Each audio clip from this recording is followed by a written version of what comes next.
Biomagnification అంటే కొన్ని కాలుష్య కారకాలు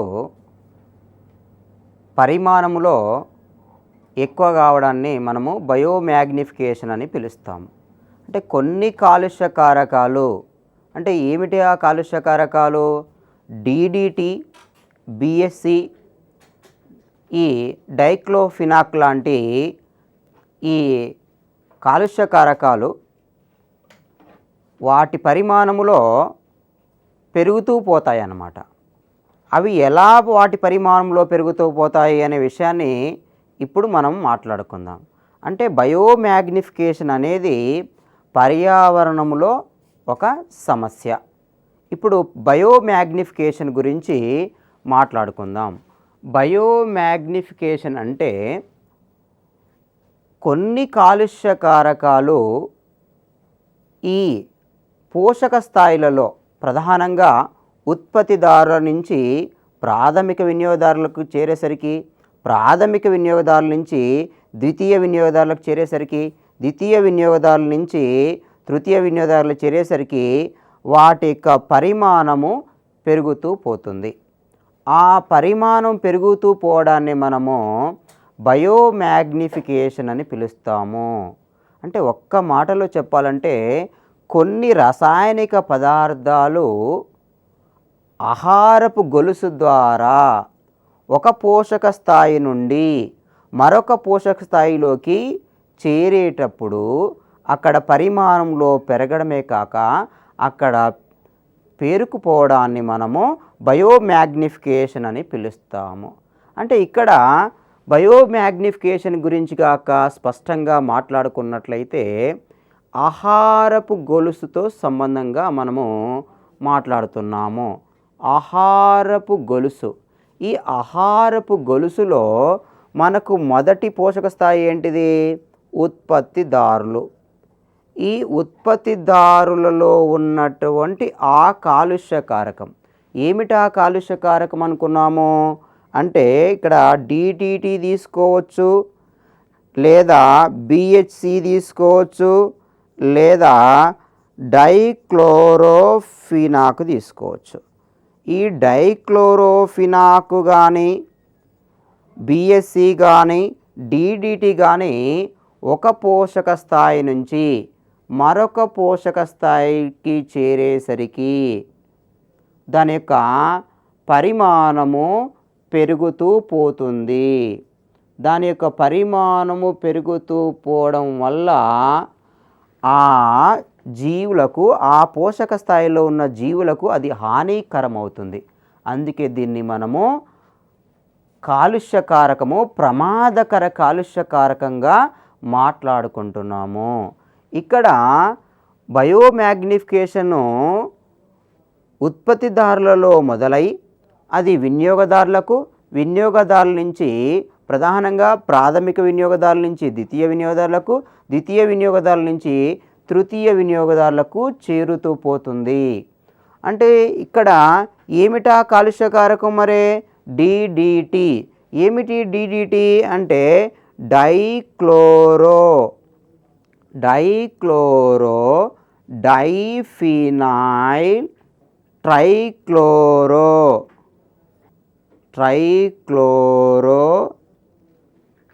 ఈథేన్. డైఫినాయిల్ trichloro ethane. ఇక్కడ డైఫినాయిల్ ట్రైక్లోరో ఈథేన్ అనేవి అంటే ఉత్పత్తిదారులోకి చేరింది. మరి ఉత్పత్తిదారులోకి ఎలా చేరుతుంది? ఉత్పత్తిదారులోకి ఎలా చేరుతుంది అంటే మనం ఒక పంట పొలాలను తీసుకుందాం. ఈ పంట పొలాల మీద ఇంతకుముందు DDTని స్ప్రే చేసేవారు. ఈ పంట పొలాల మీద DDT అనేది కీటకనాశినిగా ఉపయోగించేవారు. ఈ DDT కానీ BSC కానీ కీటకనాశినిగా ఉపయోగించడం వల్ల ఆ పంట పొలాల నుంచి వచ్చేటువంటి ఆ ధాన్యాలలో కానీ, ఆ పంట పొలాల నుంచి వచ్చేటువంటి ఈ పశుగ్రాసములో కానీ ఈ DDT, BSC ఒక పదార్థాలు నిక్షిప్తమై ఉండేవి. వీటి యొక్క అవశేషాలు ఆ పశుగ్రాసములో ఉండడం వల్ల ఆ పశుగ్రాసాన్ని ఇక్కడ ఏమి వినియోగదారులు తీసుకుంటున్నాయి అంటే ప్రాథమిక వినియోగదారులు తీసుకుంటున్నాయి. అవి గేదెలే కావచ్చు, ఇక ఇతర పశువులు కావచ్చు. ఆ ప్రాథమిక వినియోగదారులు తీసుకున్న తర్వాత ఆ ప్రాథమిక వినియోగదారులను మళ్ళీ ద్వితీయ వినియోగదారులు తీసుకుంటున్నాయి. ఆ ద్వితీయ వినియోగదారులను తృతీయ వినియోగదారులు ఆహారంగా స్వీకరిస్తున్నాయి.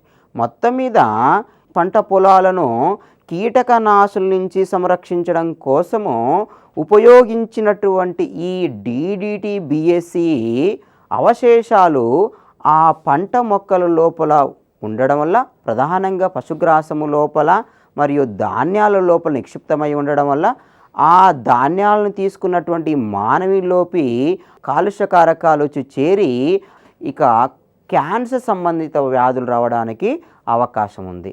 అంతేకాకుండా పశుగ్రాసాన్ని ఆహారంగా తీసుకున్నటువంటి పశువులలో, ప్రధానంగా గేదెల లోపల పాల లోపల ఇవి నిక్షిప్తమై ఉండడం, ఈ పాలను స్వీకరించినటువంటి మానవుల లోపల ఇవి చేరి ఎముకల లోపల, ఎముక మధ్య లోపల ఇవి నిక్షిప్తమై ఉండి ఇవి క్యాన్సర్ని కలుగజేయడం అనేది మనము గమనిస్తూ ఉన్నాం. ఇక్కడ ఏమిటి అంటే బయోమాగ్నిఫికేషన్ అంటే ఒక కాలుష్య కారకము ఆహారపు గొలుసులోని ఒక పోషక స్థాయి నుండి మరొక పోషక స్థాయికి చేరేసరికి దాని యొక్క పరిమాణము పెరుగుతుంది. అంతేకాకుండా ఆ పోషక స్థాయిలో ఉన్నటువంటి జీవుల్లో అది పేరుకుపోవడం ఫలితంగా ఆ జీవులు ఈ కాలుష్య కారకం వల్ల రకరకాల సమస్యలను ఎదుర్కొంటాయి. కాబట్టి బయోమాగ్నిఫికేషన్ అనేది ఒక రకంగా చెప్పాలంటే ఇక్కడ ప్రమాద సంకేతాన్ని సూచిస్తుంది. అంటే మనం వాడుతున్నటువంటి కీటకనాశనలు అన్నీ ఉపయోగకరమైనటువంటి కావు, ప్రయోజనకరమైనటువంటి కావు, అందులో బాగా హానికరమైనటువంటి కీటకనాశనలు ఉన్నాయనేటువంటి విషయం మనకు అర్థమవుతుంది. కాబట్టి బయోమాగ్నిఫికేషన్ అంటే మనము ఆ కాలుష్య కారకాలు ఆహార గొలుసులోని పోషక స్థాయిల్లో పేరుకుపోవడం అని ఒక మాటలో చెప్పుకున్నాం.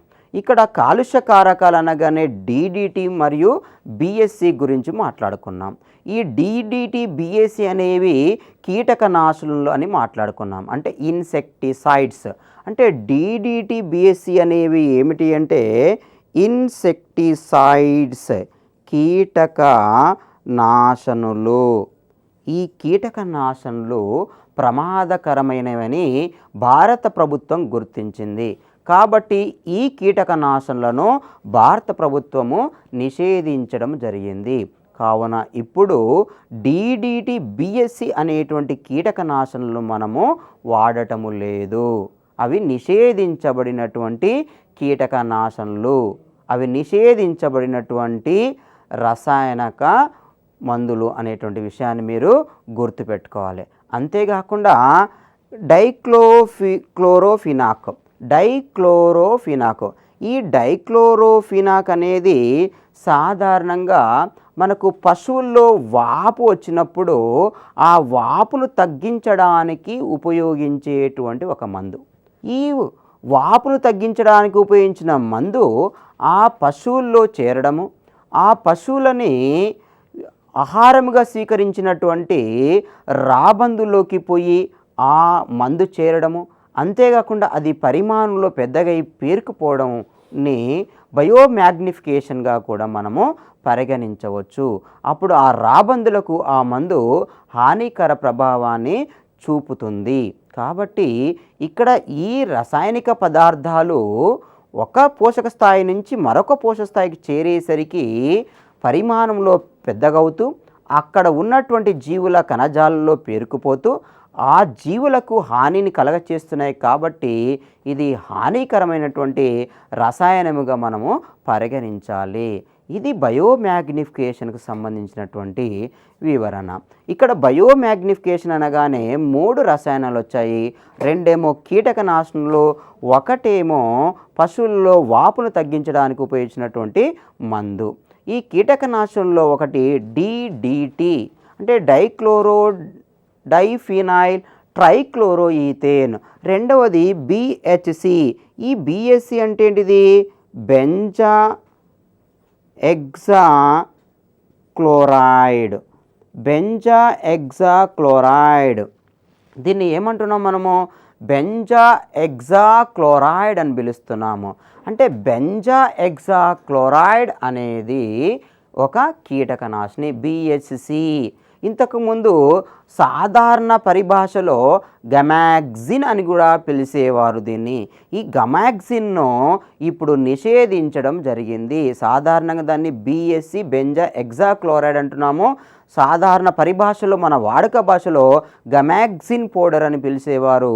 అది ఇప్పుడు వాడకములో అంటే అది నిషేధించబడినట్లుగా మనము గుర్తుంచుకోవాలి. అంటే నిషేధించబడినటువంటి కీటకనాశనంలో DDT బిహెచ్సితో పాటుగా ఈ మధ్య కాలములో ఆల్డ్రిన్ కూడా ఎండ్రిన్ కూడా నిషేధించడం జరిగింది. అంతేకాకుండా ఇంకా మోనోక్రోటోపాస్ను కూడా నిషేధించాలని సిఫారసులు రావడం జరిగింది. అంతేకాకుండా క్లోరోఫైరీపాస్ను కూడా నిషేధించాలని సిఫారసులు రావడం జరిగింది. అంటే ఇక కీటకనాశనుల వల్ల హానికర ప్రభావం గాక ఉన్నట్లయితే వాటిని నిషేధించాలనేటువంటి ఒక సిఫారసు అనేది మనకు వస్తుంది. ఓకే, ఇది బయోమ్యాగ్నిఫికేషన్ సంబంధించినటువంటి వివరణ. ఇక రెండవ అంశంగాక తీసుకున్నట్లయితే ఏమిటా రెండవ అంశము అంటే మనకు సాధారణంగా నీటి ఆవరణ వ్యవస్థలో కనబడేటువంటి ఈ ప్రభావము యూట్రాఫికేషన్. యూట్రాఫికేషన్ ఏమిటి? యూట్రాఫికేషన్. యూట్రాఫికేషన్ యు అంటే నిజంగా, అంటే ఎక్కువగా. ఈ ఎక్కువగా ట్రాఫికేషన్ జరుగుతుంది. ఏమిటా ట్రాఫికేషన్ అంటే నీటి లోపల ఫాస్ఫేట్లు, నైట్రేట్లు, ఇక సల్ఫేట్ లాంటి ఈ అకర్బన పదార్థాలు వచ్చి చేరడం ఫలితంగా అవి మురుగు ద్వారా రావచ్చు, లేదా ఇతర పరిశ్రమల ద్వారా వచ్చినటువంటి ఈ కారకాలు లేదా ఈ పదార్థాలు నీటిలో చేరడం ఫలితంగా ఈ నీటిలో చేరినప్పుడు ఏమవుతుంది అంటే ఈ మొక్కలు వచ్చి అక్కడ ఆవాసము ఏర్పరచుకోవడానికి అవకాశం ఉంటుంది. ఆ మొక్కలలో ప్రధానంగా నీటిలో ఆవాసం చేసేటువంటి మొక్కలు మరియు నీలి ఆకుపచ్చ శైవలాలు. ఈ నీటిలో ఆవాసం చేసే మొక్కలు, నీలి ఆకుపచ్చ శైవలాలు విపరీతంగా పెరగడానికి అవకాశం ఏర్పడుతుంది. ఈ విపరీతంగా పెరగడం ఫలితంగా ఆ నీటిలో ఆవాసం చేస్తున్నటువంటి జీవిస్తున్నటువంటి ఇతర జంతువులకు ఆక్సిజన్ కొరత ఏర్పడుతుంది. ఈ ఆక్సిజన్ కొరత ఏర్పడడం వల్ల ఆ నీటిలో ఉన్నటువంటి జీవరాశులు, ప్రధానంగా జంతువులు, చేపలు చనిపోవడం జరుగుతుంది. ఆ చనిపోవడం ఫలితంగా ఆ నీటి యొక్క ఆ భాగమంతా లేదా నీటి యొక్క ఆ ఆవరణ వ్యవస్థ అంతా, ఆ నీటి కొలను అంతా మనకు వాసన వస్తుంది. అంటే ఆ వాసన దేనికి నిదర్శనం అంటే ఆ నీటి ఆవరణ వ్యవస్థలో మూలకాల పరిమాణం పెరగడంగా, ఆక్సిజన్ పరిమాణం తగ్గడంగా మనము అర్థం చేసుకోవాలి. దీన్నే మనము యూట్రాఫికేషన్ అని పిలుస్తున్నాము. అంటే అకర్బన పదార్థాలైనటువంటి ఫాస్ఫేట్లు, నైట్రేట్లు, సల్ఫేట్లు మురుగు ద్వారా కానీ లేదా పరిశ్రమల వ్యర్థాల నుండి వచ్చి ఆ నీటి యొక్క ఆవరణ వ్యవస్థలోకి లేదా నీటి యొక్క కుంటలోకి, నీటి చెరువులోకి లేదా నీటి యొక్క ఆవరణ వ్యవస్థలోకి చేరడం ఫలితంగా మొక్కలు, ప్రధానంగా నీటిలో ఆవాసం చేసేటువంటి మొక్కలు, ఈ శైవలాలు విపరీతంగా పెరగడానికి అవకాశం ఉంటుంది. ఎందుకంటే వాటికి మూలకాలు లభ్యమవుతే అవి విపరీతంగా పెరుగుతాయి. ఆ విపరీతంగా పెరుగుతున్నప్పుడు అవి నీటిలో ఉన్నటువంటి, అంటే వాటి యొక్క శ్వాసక్రియలకు నీటిలో ఉన్నటువంటి ఆక్సిజన్ కూడా వినియోగించుకుంటాయి. ఆ నీటిలో ఉన్నటువంటి ఆక్సిజన్ వినియోగించుకోవడం ఫలితంగా అప్పుడు నీటిలో నివసిస్తున్నటువంటి జీవరాశులకు, జంతువులకు, చేపలకు, ఇతర కీటకాలకు ఆక్సిజన్ కొరత ఏర్పడి అవి చనిపోవడం జరుగుతుంది. ఆ చనిపోవడం ఫలితంగా ఆ జీవులలో ఉన్నటువంటి కర్బన పదార్థాలన్నీ కూడా ఆ నీటి ఆవరణ వ్యవస్థలోకి మళ్ళీ తిరిగి చేరడం ఫలితంగా ఇంకా ఆ అకర్బన పదార్థాల పరిమాణము రోజు రోజుకి పెరుగుతూ పోతుంది. అలా పెరుగుతూ పోవడాన్ని మనం యూట్రాఫికేషన్ అని పిలుస్తున్నాము. యూట్రాఫికేషన్ అంటే ఇక్కడ అకర్బన పదార్థాలైనటువంటి నైట్రోజన్, ఫాస్ఫేట్లు, సల్ఫేట్ల యొక్క ఈ పరిమాణము రోజు రోజుకి పెరగడము. ఈ పెరగడానికి కారణం ఏంటంటే మొక్కలు మురుగునీరు మరియు పరిశ్రమల నుంచి విడుదలైనటువంటి వ్యర్థాలు అనేటువంటి విషయాన్ని గుర్తుపెట్టుకోవాలి. అంతేకాకుండా మొక్కలు ప్రధానంగా నీలి ఆకుపచ్చ శైవలాలు ఆక్సిజన్, ఆ నీటిలో ఉన్నటువంటి ఆక్సిజన్ వినియోగించుకోవడం అనేటువంటి విషయాన్ని మనము గుర్తుపెట్టుకోవాలి. ఈ రకంగా యూట్రాఫికేషన్ అనేది ఒక రకంగా కలుషితమైనటువంటి ప్రాంతముగా మనము గుర్తుపెట్టుకోవాలి. అంటే యూట్రాఫికేషను ఉన్నటువంటి ఆ ఆవరణ వ్యవస్థని కలుషితమైనటువంటి ఆవరణ వ్యవస్థగా మనము గుర్తుంచుకోవాలి. అంటే యూట్రాఫికేషన్ను అంటే యూట్రాపిక్ ఆవరణ వ్యవస్థ అనేది, యూట్రాఫిక్ నీటి ఆవరణ వ్యవస్థ అనేది అది మంచినీటి ఆవరణ వ్యవస్థ కాదు. మరి ఏంటిది మంచినీటి ఆవరణ వ్యవస్థ అంటే ఒలిగోట్రాఫిక్. ఈ ఒలిగోట్రాఫిక్ ఆవరణ వ్యవస్థని మనము మంచినీటి ఆవరణ వ్యవస్థ అని పేర్కొంటాము.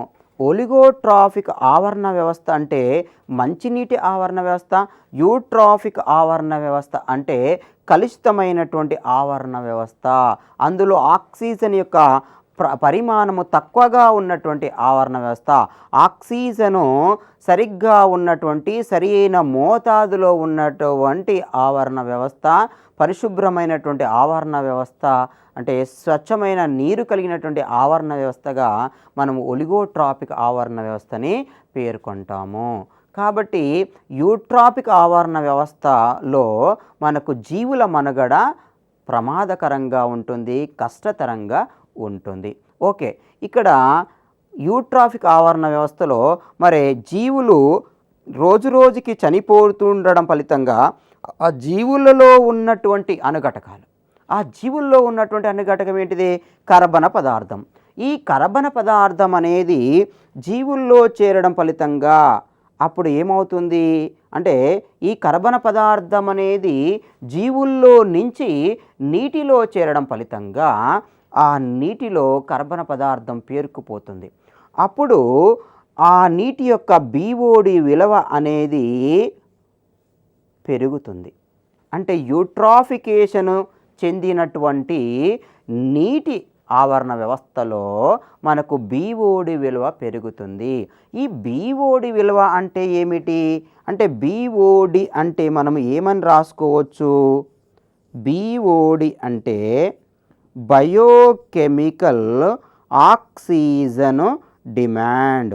బయోకెమికల్ ఆక్సిజన్ డిమాండ్ అనేటువంటి విషయాన్ని మీరు గుర్తుంచుకోవాల్సిందే.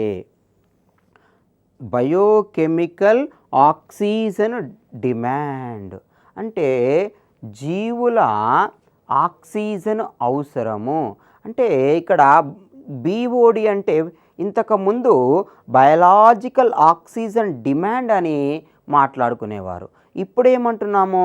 Biochemical oxygen demand. అంటే ఇక్కడ ఎంత ఆక్సిజన్ అవసరం అవుతుంది అని నిర్ధారించబడుతుంది, తెలుసుకోబడుతుంది. కాబట్టి దీన్ని బయోకెమికల్ ఆక్సిజన్ డిమాండ్ అంటున్నాం. అంటే ఈ BODని ఎలా మనము సులభంగా మాట్లాడుకోవచ్చు అంటే బయోకెమికల్ ఆక్సిజన్ డిమాండ్ని మనం సులభంగా ఎలా మాట్లాడుకోవచ్చు అంటే సులభంగా BODని అర్థం చేసుకోవడం కోసము మనము BOD నిర్వచనాన్ని మాట్లాడుకుందాం. ఏమిటి? 1 లీటర్ పదార్థములో అంటే 1 లీటరు నీటి లోపల 1 లీటర్ నీటి లోపల ఉన్నటువంటి ఈ కర్బన పదార్థము ఆక్సీకరణము కోసము ఈ బ్యాక్టీరియా ఉపయోగించుకున్నటువంటి ఆక్సిజను పరిమాణాన్ని మనము BOD అని పిలుస్తాము. అంటే ఒక కొలను తీసుకున్నాము, ఈ కొలను లోపల మనము 1 లీటర్ నీటిని తీసుకున్నాము. ఈ లీటర్ నీటిలో ఉన్నటువంటి కర్బన పదార్థం ఏదైతే ఉందో ఆ కర్బన పదార్థము మొత్తము ఆక్సీకరణము చెందించడానికి ఆ జీవులు అంటే బ్యాక్టీరియా ఉపయోగిస్తున్నటువంటి బ్యాక్టీరియాకు అవసరమయ్యేటువంటి ఆక్సిజన్ ఈ పరిమాణాన్ని మనము ఆక్సిజన్ అవసరాన్ని మనము బయోకెమికల్ ఆక్సిజన్ డిమాండ్ అని పిలుస్తున్నాము. బయోకెమికల్ ఆక్సిజన్ డిమాండ్ ద్వారా మనకి ఏమి తెలుస్తుంది అంటే ఒక నీటి ఆవరణ వ్యవస్థలో మనకు ఎంత కర్బన పదార్థము ఉన్నది, అది ఎంత అపరిశుభ్రంగా ఉన్నది లేదా ఎంత పరిశుభ్రంగా ఉన్నదో తెలుసుకోవచ్చును. అంటే BOD విలువ ఒక నీటి ఆవరణ వ్యవస్థ యొక్క BOD విలువ తెలవడం ఫలితంగా అది పరిశుభ్రమైన నీరా లేదా కలుషితమైన నీరా అనే విషయం మనకు తెలుస్తుంది. సాధారణంగా BOD విలువను మనము ppmలో అంచనా వేస్తాము, పార్ట్స్ పర్ మిలియన్లో అంచనా వేస్తాము. ఈ ppm ఎంత ఉండాలి? సాధారణంగా మన తాగేటువంటి పొటబుల్ వాటర్కు ఎంతకంటే తక్కువగా ఉండాలి అంటే 3 ppm కంటే తక్కువగా ఉంటే మనము ఆ కొలంలో ఉన్నటువంటి నీరు పరిశుభ్రమైన నీరుగా మనము భావించాలి. ఆ నీరు తాగడానికి అనువైనదిగా మనము పరిగణించాలి. మరి ఒకవేళ ఆ కొలను యొక్క ఈ BOD విలువ 3 ppm కంటే అధికంగా ఉన్నదనుకోండి, అప్పుడు ఆ కొలను నీరు తాగడానికి అనువైనది కాదని మనము నిర్ధారించాలి. అంటే ఒక కొలను నీటిలో BOD విలువ మనము గమనించినట్లయితే లేదా తెలుసుకున్నట్లయితే అది పరిశుభ్రమైనదా లేదా తాగడానికి అనువైనదా కాదా అనే విషయం మనకు తెలుస్తుంది. అంటే BOD విలువ అధికంగా ఉన్నట్లయితే ఆ నీరు అధికంగా కలుషితమైనట్లు మనము తెలుసుకోవాలి. ఒకవేళ BOD విలువ 3 ppm కంటే తక్కువగా ఉంటే అది పరిశుభ్రమైన నీరు, తాగడానికి అనువైన నీరు అని మనము గుర్తుంచుకోవాలి. కాబట్టి ఇక్కడ కలుషితమైనటువంటి నీటి ఆవరణ వ్యవస్థల్లో BOD విలువ అధికంగా ఉంటుంది.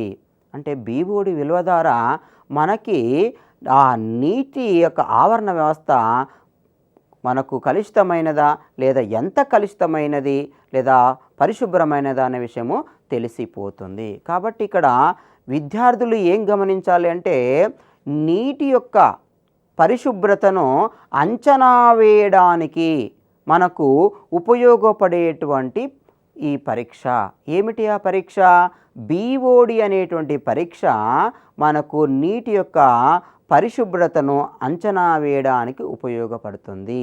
ఆ కొలను యొక్క నీరు పరిశుభ్రమైనదా లేదా అని కూడా మనము నిర్ధారించవచ్చు. లేదా ఒకవేళ అది మురుగునీటి ఆవరణ వ్యవస్థ అనుకోండి, ఆ మురుగునీటిలో కూడా BOD విలువను తెలుసుకోవచ్చు. ఆ BOD విలువ ద్వారా అది ఎంత కలుషితమైందో కూడా మనము ఒక అంచనాకు రావచ్చు. ఇది BODకి సంబంధించినటువంటి వివరణ.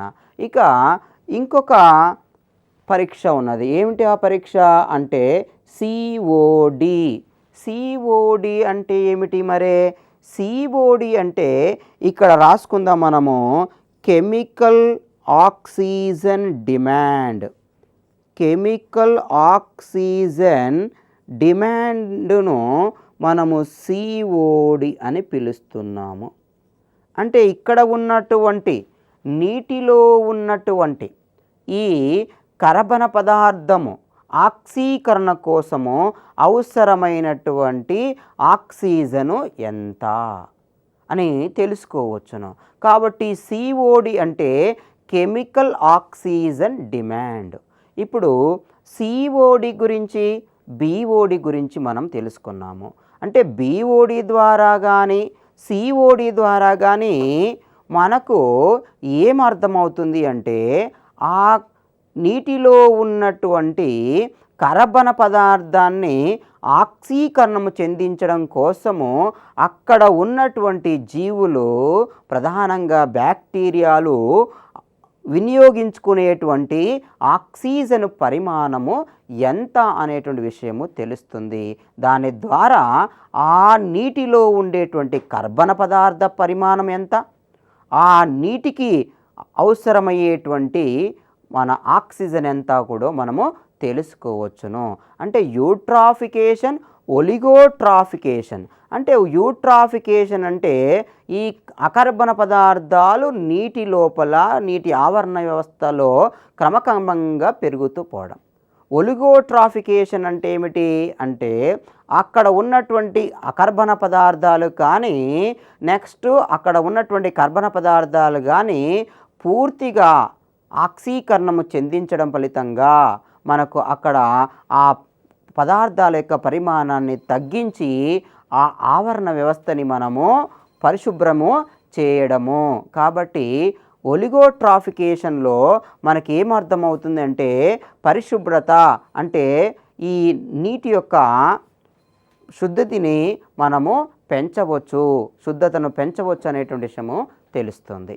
ఇది యూట్రాఫికేషను, ఒలిగోట్రాఫికేషన్కి సంబంధించినటువంటి వివరణ.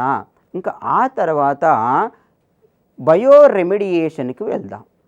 బయో రెమిడియేషన్ లేదా జైవిక సవరణీకరణ అంటే బయో మ్యాగ్నిఫికేషన్ మాట్లాడుకున్నాము, యూట్రాఫికేషన్ మాట్లాడుకున్నాము. బయో మ్యాగ్నిఫికేషన్ ద్వారా మనకు ఈ కాలుష్యకారకుల యొక్క పరిమాణం పెరగడంతో పాటుగా ఆ పోషక స్థాయిల్లో ఉన్నటువంటి జీవులకు హాని జరుగుతుందనే విషయం తెలిసింది. అంతేకాకుండా యూట్రాఫికేషన్ ద్వారా కూడా ఈ అకర్బన పదార్థాలు నీటిలోకి వచ్చి చేరడం ఫలితంగా అందులో ఉన్నటువంటి జీవులకు ఆక్సిజన్ తగ్గడం ఫలితంగా అక్కడ హానికరం జరుగుతుంది అనే విషయము తెలుస్తుంది. జీవులు చనిపోవడానికి అవకాశం ఏర్పడుతుందనే విషయం తెలుస్తుంది. మొత్తం మీద ఇక్కడ ఈ కాలుషిత పదార్థాల ఫలితంగా మనకు జీవ వ్యవస్థకి హాని జరుగుతుంది. మరి ఈ కలుషిత పదార్థాల ఫలితంగా జీవ వ్యవస్థకు హాని జరగకుండా ఉండాలి అంటే పర్యావరణంలో ఉన్నటువంటి కలుషిత పదార్థాలని తొలగించాలంటే ఎలాంటి ప్రక్రియ అవసరము, ఆ ప్రక్రియ గురించే ఇప్పుడు మాట్లాడుకుందాం. ఏమిటా ప్రక్రియ అంటే బయో రెమిడియేషన్ లేదా జైవిక సవరణీకరణ. ఈ బయో రెమిడియేషన్లు ఏం చేస్తారు అంటే బయో రెమిడియేషన్ అంటే జీవుల ద్వారా వాతావరణము లేదా పర్యావరణంలోకి చేరినటువంటి కలుషిత పదార్థాలను తొలగించడము. అంటే జీవ సంబంధ పద్ధతుల ద్వారా పర్యావరణంలోకి చేరి ఉన్నటువంటి అవి వాతావరణంలోనే కావచ్చు, లేదా అవి ఈ శిలావరణంలోనే కావచ్చు, లేదా కొన్నిసార్లు జలావరణంలోనే కావచ్చు, ఈ ఆవరణాల్లోకి చేరినటువంటి కలుషిత పదార్థాలను జీవుల ద్వారా తొలగించేటువంటి ప్రక్రియని లేదా విధానాన్ని మనము బయో రెమిడియేషన్ లేదా జైవిక సవరణీకరణ అని పిలుస్తున్నాం. అంటే జీవులను ఉపయోగించి పర్యావరణంలోకి ఆకస్మికంగానే కావచ్చు, లేదా ఏదేని కారకం వల్ల వచ్చి చేరినటువంటి ఈ కలుషితమైనటువంటి పదార్థాలు లేదా విషపూరితమైన పదార్థాలను తొలగించేటువంటి విధానమే ప్రక్రియని మనము బయో రెమిడియేషన్ అని పిలుస్తున్నాము. అంటే ఇక్కడ విష పదార్థాలను తొలగిస్తున్నాము, హానికర పదార్థాలను తొలగిస్తున్నాము. అవి అకర్బన లోహాలే కావచ్చు, లేదా ఇతర విష పదార్థాలే కావచ్చు, అవి ఒక హానికరమైనటువంటి ఘన పదార్థాలే కావచ్చు. మొత్తం మీద వాటిని జీవుల ద్వారా తొలగించడాన్నే మనము బయో రెమిడియేషన్ అని పిలుస్తున్నాము. ఈ బయో రెమిడియేషన్ అనేది ఒక మాటలో చెప్పాలంటే మనము ఈ కలుషితాన్ని తగ్గించేటువంటి ఒక ప్రక్రియ. అంటే కాలుష్య కారకాల ప్రభావాన్ని తగ్గించేటువంటి ప్రక్రియ. కాలుష్య కారకాల ప్రభావము జీవ వ్యవస్థ మీద పడకముందే లేదా జీవ వ్యవస్థ మీద పడే కంటే ముందే మనము తగ్గించేటువంటి విధానము అని చెప్పవచ్చును. అంటే ఈ ఆవరణ వ్యవస్థలో లేదా పర్యావరణములో వచ్చి చేరినటువంటి కాలుష్య కారకాలను తగ్గించడానికి ఇది ఉపయోగపడుతున్నటువంటి ప్రక్రియ. ఓకే, ఇప్పుడు ఈ బయో రెమిడియేషన్లో మనం గాక మొక్కలను ఉపయోగించినట్లయితే అప్పుడు దాన్ని ఫైటో రెమిడియేషన్ అని పిలుస్తాము. అంటే ఇక్కడ ఏమంటున్నామంటే phyto remediation. Phyto remediation. Phyto అంటే ఏమిటి అంటే మొక్క, రెమిడియేషన్ అంటే ఏమిటిది ఒక ప్రక్రియ. అంటే ఏమిటి ఆ ప్రక్రియ? కలుషితాలను తగ్గించేటువంటి ఒక ప్రక్రియ. ఓకే, ఇక్కడ ఫైటో రెమిడియేషన్ అంటే ఏమిటి? ఈ మొక్కలను ఉపయోగించి మనము ఈ భూమిలో ఉన్నటువంటి లేదా ఈ జలములో ఉన్నటువంటి ఆ అకర్బన లోహాలే కావచ్చు లేదా కలుషిత పదార్థాల యొక్క పరిమాణాన్ని తగ్గించేటువంటి ప్రక్రియనే మనము ఫైటో రెమిడియేషన్ అని పిలుస్తాం.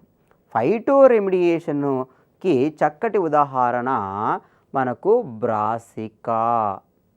ఈ బ్రాసికా మొక్కను గాక చూసినట్లయితే ఈ బ్రాసికా నైగ్రా ఆవాలే కావచ్చు లేదా బ్రాసికా జాతులను గాక తీసుకున్నట్లయితే ఈ బ్రాసికా మొక్కలు భూమిలో ఉన్నటువంటి భారలోహాలను గ్రహిస్తాయి. కాబట్టి ఇక్కడ భూమిలో ఉన్నటువంటి అకర్బన లోహాలైనటువంటి లేదా భారలోహాలను అంటే గ్రహించేటువంటి స్వభావము ఈ మొక్కలకు ఉంది. తద్వారా ఆ మృత్తిక యొక్క కాలుష్య పరిమాణాన్ని తగ్గించవచ్చును. కాబట్టి ఇక్కడ ఫైటో రెమిడియేషన్ ద్వారా మృత్తిక లేదా భౌమ కాలుష్య కారకాల పరిమాణాన్ని తగ్గించడానికి అవకాశము కలుగుతుంది. ఓకే, తర్వాత ఇక్కడ మైక్రోబియల్ రెమిడియేషన్ చెప్పవచ్చు. మైక్రోబియల్ రెమిడియేషన్ అంటే ఏంటిది? సూక్ష్మజీవులను ఉపయోగించి కాలుష్య కారకాలను తగ్గించేటువంటి ప్రక్రియ లేదా కాలుష్య కారకము పెరిగేకుండా నిరోధించేటువంటి ప్రక్రియ. అంటే ఇక్కడ సూక్ష్మజీవులను ఉపయోగించి అంటే ఉదాహరణగా సూపర్ బగ్ గురించి మాట్లాడుకుందాము.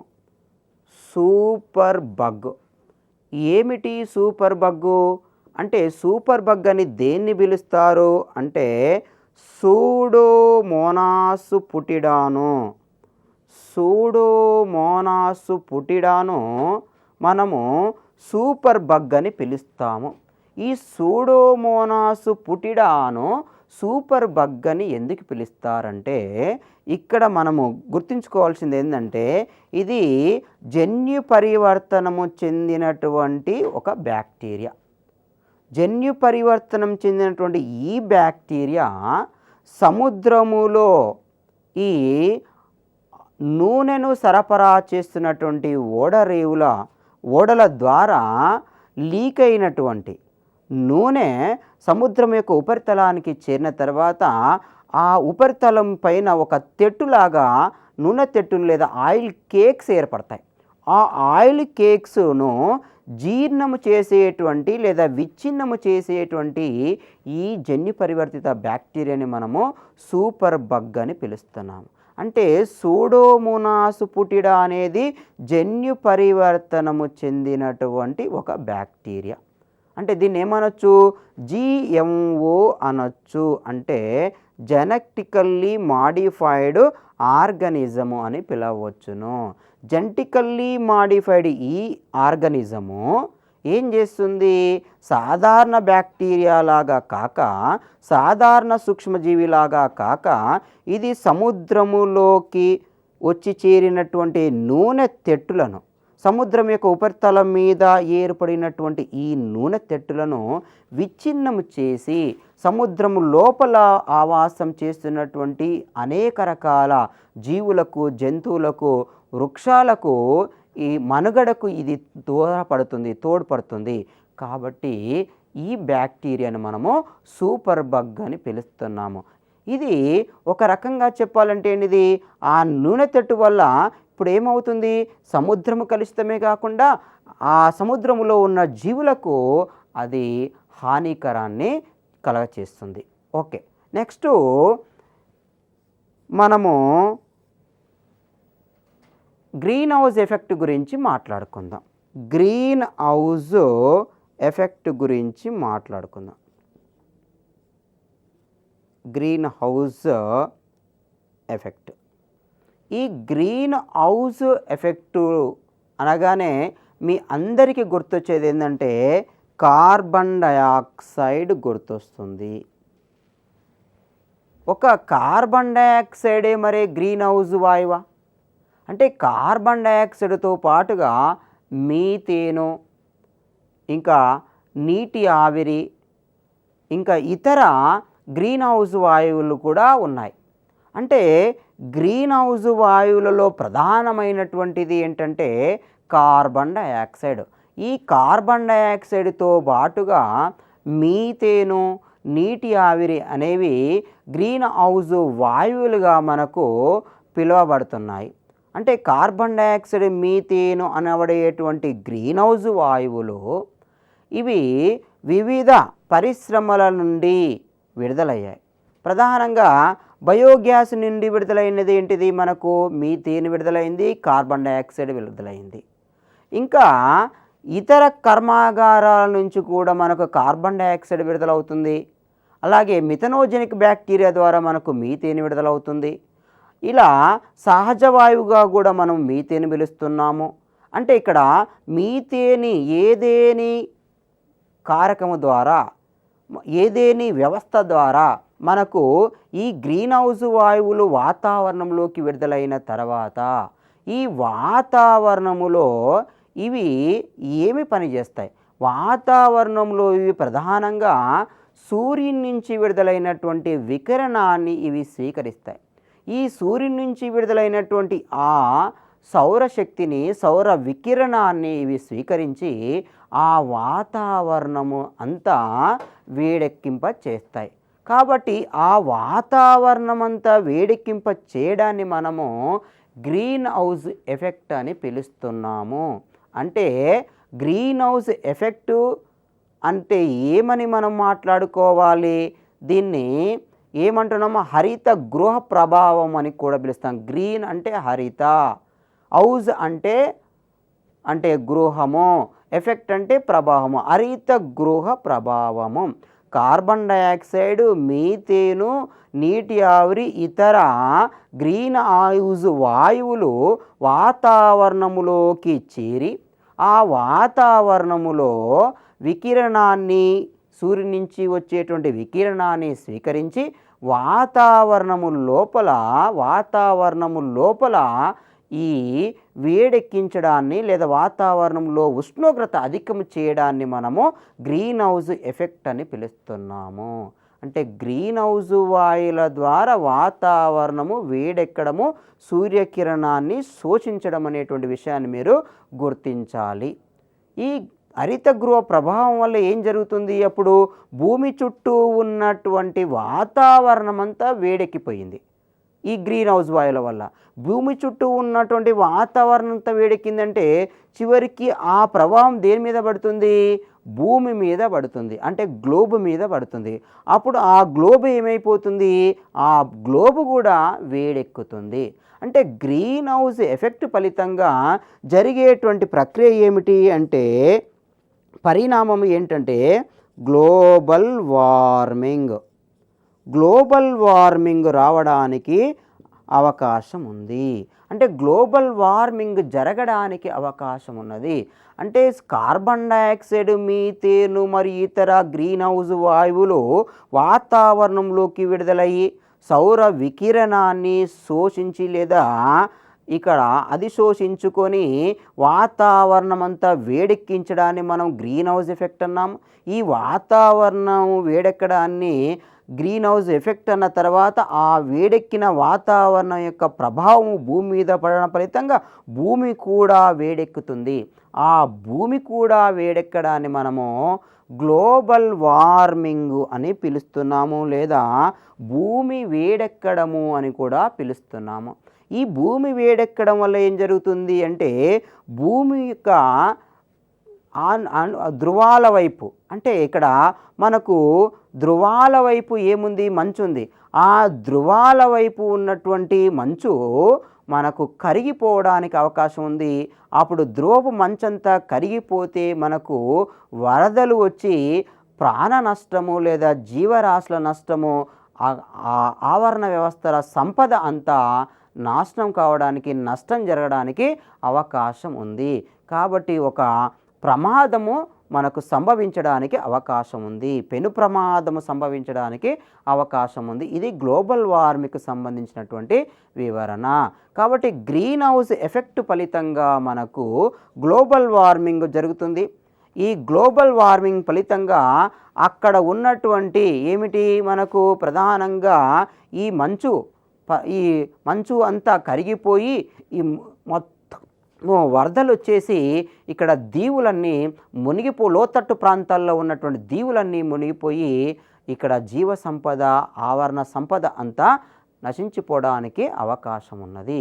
ఇది గ్రీన్ హౌస్ ఎఫెక్ట్ గ్లోబల్ వార్మింగ్కి సంబంధించినటువంటి అంశము.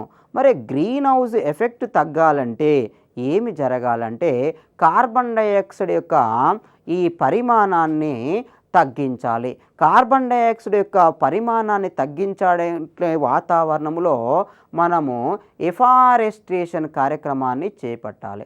ఎఫారెస్టేషన్ అంటే ఏమిటి అంటే మనకు మొక్కల పెంపకము, అంటే సోషల్ ఫారెస్ట్రీ అనేది ఒక ఎఫారెస్టేషన్లో భాగము, లేదా అడవులలో నరికివేయబడినటువంటి వృక్షాల స్థానములో మళ్ళీ మొక్కలు పెంచడం అనేది ఎఫారెస్టేషన్లో భాగము. ఇంకా మనకు ఈ చిత్తడి నేల లోపల వ్యర్థంగా ఉన్నటువంటి బంజరు భూముల లోపల మొక్కలు పెంచేటువంటి ప్రక్రియని, అవసరమైనటువంటి మొక్కలు పెంచేటువంటి ప్రక్రియని మనము ఎఫారెస్టేషన్ అని పిలుస్తాము. ఈ ఎఫారెస్టేషన్ ఫలితంగా వాతావరణములో ఉన్నటువంటి అధికంగా ఉన్నటువంటి ఈ కార్బన్ డైఆక్సైడ్ యొక్క పరిమాణాన్ని మనము తగ్గించవచ్చు. కాబట్టి అడవి నిర్మూలన అనేది తగ్గిస్తే, లేదా మొక్కల పెంపకం అనేది అధికంగా చేసినట్లయితే మనకి ఇక్కడ ఏమి అవకాశం ఉన్నది అంటే మనకు గ్రీన్ హౌస్ వాయువుల యొక్క పరిమాణాన్ని తగ్గించడానికి అవకాశం ఉంటుంది. కాబట్టి గ్రీన్ హౌస్ వాయువుల పరిమాణాన్ని తగ్గించడానికి మనము ఒకటి ఎఫారెస్టేషను, రెండవది మనకు కలుషిత పదార్థాలను విడుదల చేసినటువంటి, ప్రధానంగా గ్రీన్ హౌస్ వాయువులను విడుదల చేసినటువంటి కర్మాగారాల యొక్క నియంత్రణ అనేది అవసరము. ఓకే, ఇది గ్రీన్ హౌస్ ఎఫెక్ట్ గ్లోబల్ వార్మింగ్కి సంబంధించినటువంటి సమాచారము. తర్వాత జీవ భూ రసాయన వలయాల గురించి మాట్లాడుకుందాము. బయోజియో కెమికల్ సైకిల్స్. బయోజియో కెమికల్ సైకిల్స్ జీవ భౌమ లేదా సింపుల్గా జీవ భూ రసాయనిక వలయాలు అని పిలుస్తాము. జీవ భూ రసాయనిక వలయాలు అంటే జీవ భూ రసాయనిక వలయాలు బయోజియో కెమికల్ సైకిల్స్.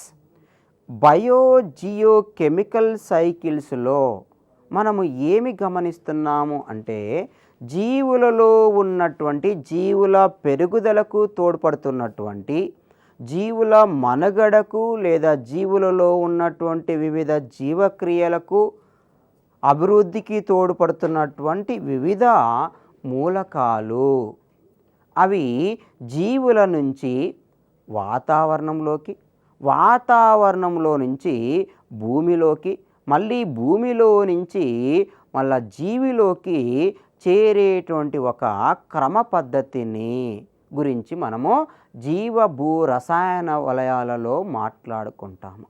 అంటే ఈ రసాయనిక మూలకాలు అనేవి జీవులలోనే ఎల్లప్పుడూ ఉండవు. ఎందుకంటే జీవులు వాటి యొక్క జీవితకాలం పూర్తయిన తర్వాత మరణిస్తాయి. ఆ మరణించినటువంటి జీవుల్లో ఉన్నటువంటి వివిధ రకాల మూలకాలు అవి అకర్బన మూలకాలే. ప్రధానంగా మీకు నైట్రోజన్ కావచ్చు, ఆక్సిజన్ కావచ్చు, ఇంకా హైడ్రోజన్ కావచ్చు, ఇంకా ఫాస్ఫరస్ కావచ్చు, ఇంకా సల్ఫర్ కావచ్చు. ఇవి ఇంకొక కర్బన మూలకం కూడా కర్బన వలయం గురించి మనము చెబుతుంది. అట్లాగే ఇక్కడ జీవ భూ రసాయనిక వలయాలలో మనము వాయు రూపంలో ఉన్నటువంటి అనుఘటకాల గురించి మాట్లాడుకున్నట్లయితే నైట్రోజను, ఆక్సిజను, హైడ్రోజను ఇవి వాయు రూపములో ఉండేటువంటి ఈ మూలకాలు. ఈ వాయు రూపములో ఉన్నటువంటి మూలకాలలో మనకు నైట్రోజన్ ఉన్నది. ఈ నైట్రోజన్ వాతావరణంలో అధికంగా ఉంటుంది. ఈ వాతావరణంలో అధికంగా ఉన్నటువంటి నైట్రోజను ఇక్కడ మొక్కల చేత కానీ జీవుల చేత కానీ నేరుగా గ్రహించబడదు. మరి నేరుగా గ్రహించబడకపోవడమే కాకుండా మరి ఇది ఎలా చేరుతుంది అంటే ఒక మాటలో చెప్పాలంటే ఇది వాతావరణంలో అణునత్రజని రూపంలో ఉన్నటువంటి ఈ నైట్రోజను సూక్ష్మజీవులు అయినటువంటి నీలి ఆకుపచ్చ శివలాలు, అలాగే ఇతర బ్యాక్టీరియాలు తీసుకున్నట్లయితే రైజోబియం, ఇతర నత్రజని స్థాపన నైట్రోజోమోనాస్, నైట్రోబ్యాక్టర్ లాంటి ఈ బ్యాక్టీరియాలు, అజోస్పైరిలం లాంటి బ్యాక్టీరియాలు ప్రధానంగా మనకు రైజోబియం, అజోస్పైరిలం లాంటి బ్యాక్టీరియాలు ఏం చేస్తాయంటే నత్రజని స్థాపన చేస్తాయి. అంటే వాతావరణంలో ఉన్నటువంటి నత్రజని గ్రహించి అవి జీవుల లోపల కానీ లేదా మృతిక లోపల కానీ స్థాపిస్తాయి. దాన్ని మనము నత్రజని స్థాపన లేదా జీవ నత్రజని స్థాపన, బయలాజికల్ నైట్రోజన్ ఫిక్సేషన్ అని పిలుస్తున్నాం. ఇక్కడ లెగ్యూమ్ మొక్కలలో కూడా రైజోబియం అనేటువంటి బ్యాక్టీరియా కూడా వాతావరణంలో ఉన్నటువంటి నత్రజనిని స్థాపిస్తుంది. కాబట్టి దాన్ని జీవ నత్రజని స్థాపన చేసేటువంటి బ్యాక్టీరియాకు ఉదాహరణగా తీసుకుంటాం. ఇక్కడ నైట్రోజన్ వలయం గురించి గాక మాట్లాడుకున్నట్లయితే అంటే అణునత్రజని రూపంలో ఉన్నటువంటి నైట్రోజన్. ముందుగా నైట్రోజన్ సైకిల్ గురించి మాట్లాడుకుందాం. ఈ నైట్రోజన్ సైకిల్లో మనము మొదటగా నత్రజని ఏ రూపంలో ఉంది? అణునత్రజని రూపంలో ఉన్నదని మాట్లాడుకుంటున్నాము. ఈ అణునత్రజని రూపంలో ఉన్నటువంటి నత్రజని నైట్రోజను దేనిగా మార్చబడుతుంది? అమోనియాగా మార్చబడుతుంది. అంటే అణునత్రజని అమోనియాగా మార్చబడడాన్ని మనము నత్రజని స్థాపన లేదా నైట్రోజన్ ఫిక్సేషన్ అని పిలుస్తున్నాము. దీనికి సూక్ష్మజీవులు తోడ్పడతాయని చెప్పాము. దీన్నే మనం బయలాజికల్ నైట్రోజన్ ఫిక్సేషన్ అన్నాము. ఈ అమోనియా అనేది మళ్ళీ జీవులు గ్రహిస్తున్నాయి, అమోనియాను జీవులు గ్రహిస్తున్నాయి. కాబట్టి అమోనియా అనేది జీవులకు వినియోగపడడం వల్ల ఆ జీవులలో ఉన్నటువంటి వివిధ కర్బన పదార్థాలు తయారు కావడానికి ఇది ఉపయోగించబడుతుంది. కాబట్టి ఇక్కడ ఒక రకంగా చెప్పాలంటే స్వాంగీకరణ ప్రక్రియ జరుగుతుంది, అసిమిలేషన్ ప్రక్రియ జరుగుతుంది. కాబట్టి ఇక్కడ అమోనియా అమైనో ఆమ్లాల తయారీలో కానీ ఇంకా ఒక మాటలో చెప్పాలంటే ప్రోటీన్ల తయారీలో కానీ పాల్గొంటుంది. కాబట్టి అక్కడ అది వినియోగించబడుతుందనే విషయం మనకు అర్థమవుతుంది. అది జీవులలో నిర్మాణాత్మకంగా అనుఘటకంగా ఉపయోగించబడినట్లుగా మనకు కనబడుతుంది. ఆ తర్వాత జీవులు వాటి యొక్క జీవితకాలం పూర్తయిన తర్వాత మరణిస్తాయి. అప్పుడు ఆ మరణించిన జీవులలో ఉన్నటువంటి కర్బన పదార్థము సంక్లిష్ట సేంద్రియ పదార్థము విచ్ఛిన్నం చేయబడుతుంది. అప్పుడు ఆ కర్బన పదార్థం అంతా విచ్ఛిన్నం చేయబడి మనకు అమోనియాగా మార్చబడినట్లయితే అప్పుడు దాన్ని ఏమంటామంటే మనము అమోనిఫికేషన్ అని పిలుస్తున్నాం. అంటే ప్రోటీన్ నుంచి మనకు ఏమైతుంది, మనకు అంటే కర్బన పదార్థం నుంచి ప్రధానంగా అమోనియా ఏర్పడేటువంటి ప్రక్రియని మనము అమోనిఫికేషన్ అని పిలుస్తున్నాం. ఇక్కడ అమోనియా నుంచి మళ్ళీ నైట్రేట్ ఏర్పడడాన్ని మనము నైట్రిఫికేషన్ అని పిలుస్తాము. ఇందులో కూడా మనకు సూక్ష్మజీవులే పాల్గొంటాయి. బ్యాక్టర్ అనుకుంటాము, నైట్రోజోమోనాస్, నైట్రోబ్యాక్టర్లు అనేవి మనకు అమోనియా నుంచి నైట్రేట్ ఏర్పడడానికి తోడ్పడతాయి. ఆ తర్వాత మరి ఆ నైట్రేటు నుంచి మనకు ఏం ఏర్పడుతుంది అంటే తిరిగి అన్నత్రజని ఏర్పడుతుంది. దాన్ని డీనైట్రిఫికేషన్ అని పిలుస్తాం. ఈ రకంగా నత్రజని వలయము లేదా నైట్రోజన్ సైకిల్ కొనసాగుతుంది. అంటే వాతావరణంలో N2 రూపంలో ఉన్నటువంటి నత్రజని అది జీవుల చేత అమోనియాగా మార్చబడింది. ఆ జీవులలో ఉన్నటువంటి అమోనియా అప్పుడు ఏమైంది, మనకు ఆ జీవుల యొక్క నిర్మాణాత్మక అణుఘటకాల తయారీలో ఉపయోగపడింది. ఆ నిర్మాణాత్మక అణుఘటకాలు ఆ జీవులు మరణించిన తర్వాత విచ్ఛిన్నం చేయబడితే మళ్ళీ తిరిగి అమోనియా వచ్చింది. అప్పుడు దాన్ని అమోనిఫికేషన్ అంటున్నాము. మొదటిదేమో నత్రజని స్థాపన అనుకున్నాము, తర్వాత సాంఘీకరణ అనుకున్నాము, తర్వాత అమోనిఫికేషన్ అంటున్నాము. ఈ అమోనియా నుంచి నైట్రేట్ ఏర్పడింది. అంటే అమోనియా నుంచి మనకు ఏమైపోయింది, మనకు జీవుల్లో ఉన్నటువంటి కర్బన పదార్థాలు ఏర్పడ్డాయి అనుకున్నాము. ఈ జీవులు మరణించిన తర్వాత ఇందులో ఉన్నటువంటి కర్బన పదార్థం అంతా విచ్ఛిన్నమై అమోనియాగా మారితే దాన్ని అమోనిఫికేషన్ అని పిలుస్తున్నాము. ఈ అమోనిఫికేషన్ జరిగిన తర్వాత అమోనియా నుంచి మనకు నైట్రేట్ ఏర్పడడాన్ని మనము నైట్రిఫికేషన్ అని పిలుస్తున్నాము. ఈ నైట్రిఫికేషన్ తర్వాత డీనైట్రిఫికేషన్ జరుగుతుంది. అంటే వినత్రీకరణ జరుగుతుంది. ఈ రకంగా నత్రజని వలయము కొనసాగుతుంది. అంటే వాతావరణంలో ఉన్న అన్నత్రజని జీవులలోకి నత్రజని రూపంలో వచ్చింది. దీన్ని మనము నైట్రోజన్ ఫిక్సేషన్ అని పిలిచినాము. ఈ నత్రజని అనేది అమోనియాగా మార్చబడిన తర్వాత ఈ అమోనియా అనేది జీవుల చేత వినియోగించబడింది. అందులో ఉన్నటువంటి కర్బన పదార్థాల నిర్మాణానికి తోడ్పడింది. కాబట్టి దీన్ని సాంఘీకరణ అని పిలిచాము. ఆ తర్వాత జీవులు మరణించిన తర్వాత అది సూక్ష్మజీవుల చేత అమోనియాగా మార్చబడితే దాన్ని అమోనిఫికేషన్ అన్నాము. ఈ అమోనియా కూడా సూక్ష్మజీవుల చేత నైట్రేట్గా మార్చబడితే నైట్రిఫికేషన్ అన్నాము. అదే సూక్ష్మజీవుల చేత అంటే సూడోమోనాస్ డీనైట్రిఫికేషన్ సూక్ష్మజీవుల చేత నైట్రేట్ అనేది తిరిగి మళ్ళీ అన్నత్రజనిగా మార్చబడితే దాన్ని వినత్రీకరణ లేదా డీనైట్రిఫికేషన్ అని పిలుస్తున్నాము. అంటే మొత్తం మీద ఇక్కడ వాతావరణం వచ్చింది అన్నత్రజని అనేసరికి, నత్రజని స్థాపన అనేసరికి జీవులు వచ్చింది. లేదా జీవులు గాక ఒకవేళ భూమిలో నత్రజని స్థాపన చేసిన అనుకోండి, అప్పుడు భూమి లోపల ఆ నత్రజని ఉన్నదని అర్థం అమోనియా రూపంలో. ఆ అమోనియా రూపంలో ఉన్నటువంటి ఆ నత్రజని ఈ మొక్కలు వేర్ల ద్వారా గ్రహించినాయి. అప్పుడు మొక్కలు ఆ వేర్ల ద్వారా గ్రహించినప్పుడు ఆ వేర్ల లోపల స్వీకరించబడినటువంటి వేళ్ళ లోపలికి వచ్చినటువంటి ఆ అమోనియా ఆ మొక్కలలో జరిగేటువంటి కర్బన పదార్థాల సంశ్లేషణకు తోడ్పడింది. ఆ కర్బన పదార్థాలలో ఉన్నటువంటి ఆ అమోనియా ఆ జీవులు మరణించిన తర్వాత, వృక్షాలు జంతువులు మరణించిన తర్వాత మరి ఈ అమోనిఫికేషన్ ప్రక్రియలో పాల్గొన్నటువంటి సూక్ష్మజీవుల చేత అమోనియాగా మార్చబడింది. ఆ అమోనియాగా మార్చబడినటువంటి ఆ కర్బన పదార్థము మళ్ళీ అమోనియా నుంచి నైట్రేట్గా మార్చబడింది. నైట్రోజోమోనాస్ నైట్రోబ్యాక్టీరియా ద్వారా ఆ నైట్రేటు తిరిగి మళ్ళీ అన్నత్రజనిగా మార్చబడింది. అంటే ఇక్కడ వాతావరణము, భూమి, ఇక్కడ జీవులు ప్రధానంగా వృక్షాలు జంతువులు, ఆ తర్వాత మళ్ళీ వాతావరణము. అందుకే దీన్ని ఏమంటున్నాము, జీవ భూ రసాయనిక వలయం అని పిలుస్తున్నాము.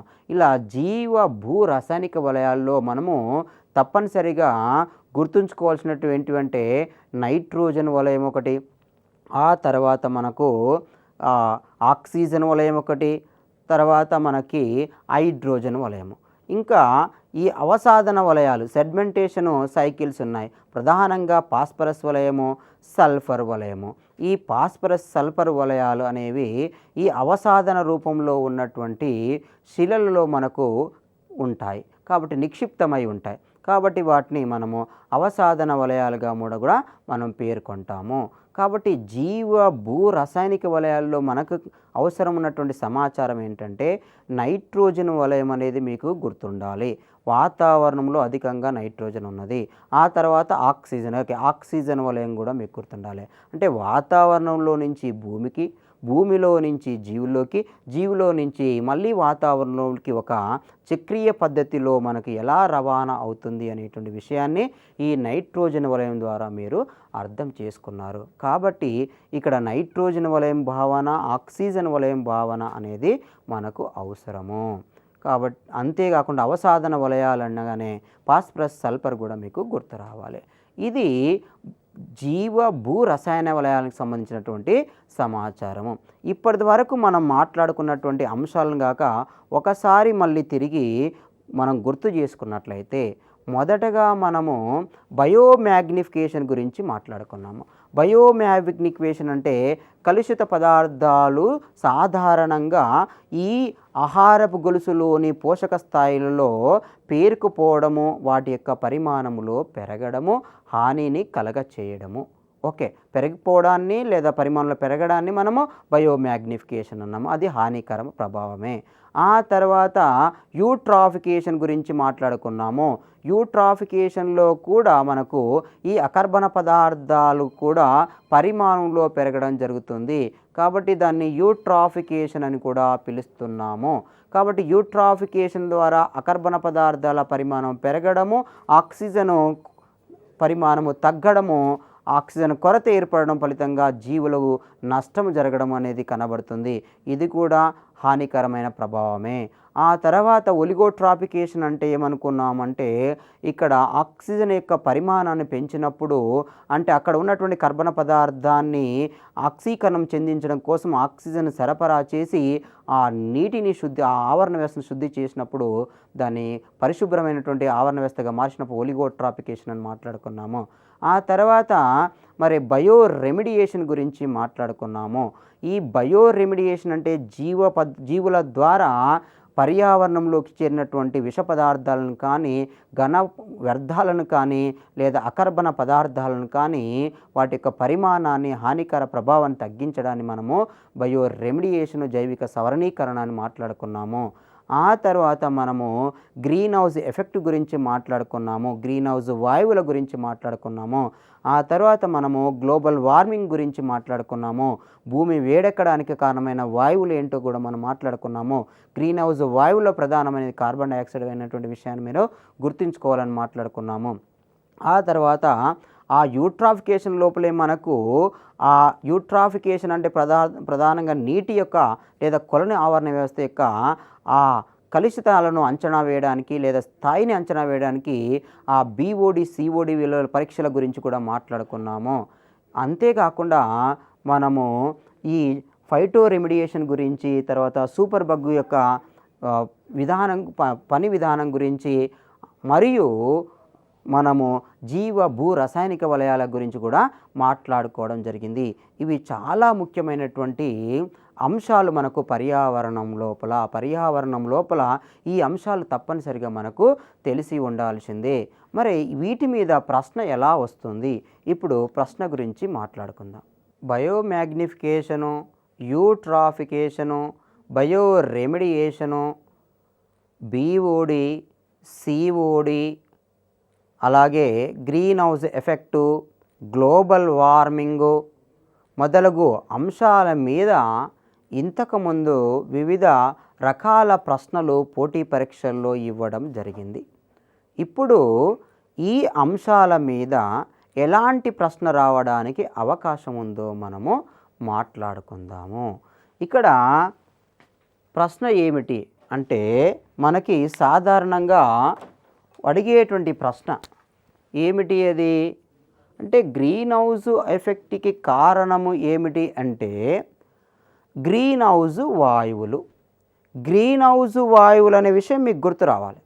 మరి గ్రీన్ హౌస్ వాయువులు అనగానే కార్బన్ డైఆక్సైడ్, మీథేను, నీటి ఆవిరి, ఇతర వాయువులు కూడా ఉన్నాయి. ఈ కార్బన్ డయాక్సైడ్ మీథేను వాయువులు వాతావరణంలోకి అధికంగా చేరినాయి. అంటే ఇక్కడ ఆప్షన్లో ఏముంది? కార్బన్ డయాక్సైడ్ వాతావరణంలోకి అధికము కావడం లేదా వాతావరణంలో అధికము కావడము. అంటే కార్బన్ డయాక్సైడ్ వాతావరణంలో అధికం కావడము ఒక కారణమే. మీథేను అధికంగా చేరడం ఎక్కడికి? ఇది వాతావరణంలోకి మీథేను అధికంగా చేరడంగా కూడా ఒక కారణమే. నీటి ఆవిరి కూడా వాతావరణంలోకి అధికంగా చేరడం కూడా మరొక కారణమే. కాబట్టి గ్రీన్ హౌస్ ఎఫెక్ట్కి కారణము అనగానే ఒక కార్బన్ డయాక్సైడ్ మాత్రమే కారణము కాదు, అదొక ప్రధానమైనటువంటి కారకము. కాబట్టి ఆన్సర్ వచ్చేసరికి ఒక కార్బన్ డయాక్సైడే కాదు, కార్బన్ డయాక్సైడ్తో పాటుగా మీథేను నీటి ఆవిరి కూడా మనకు గ్రీన్ హౌస్ ఎఫెక్ట్కి కారణం అనేటువంటి విషయాన్ని మీరు గుర్తుంచుకోవాలి. కాబట్టి ఆన్సర్ ఏమవుతుంది? ఏ, బి మరియు సి మాత్రమే ఆన్సర్ అనేటువంటి విషయాన్ని మీరు గుర్తించాలి. కాబట్టి ఇలాంటి కొన్ని సూక్ష్మమైన ప్రశ్నలను మనకు అడగడం జరుగుతుంది. కాబట్టి విద్యార్థులు ఒక ప్రశ్నని చక్కగా చదివి పూర్తిగా అర్థం చేసుకొని సంబంధించిన అంశాలను మాత్రమే గుర్తు తెచ్చుకొని సరిగ్గా అంచనా వేసి సమాధానాన్ని గుర్తించాలి. అప్పుడు మాత్రమే మీకు మంచి స్కోర్ వస్తుంది.